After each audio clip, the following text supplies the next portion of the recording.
Push, click, कोई leakage नहीं, pressure tested.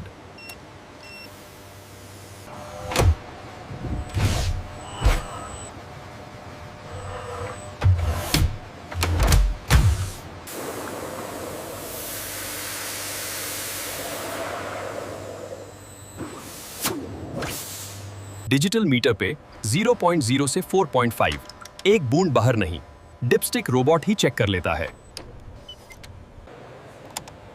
Ignition ON, सारे sensor check, no fault code.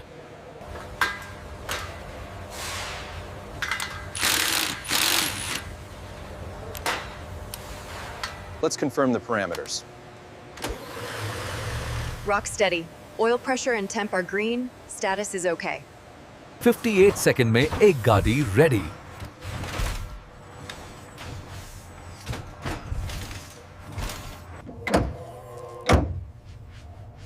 ये होता है हाथ का काम, रोबोट से ये फीलिंग नहीं आती।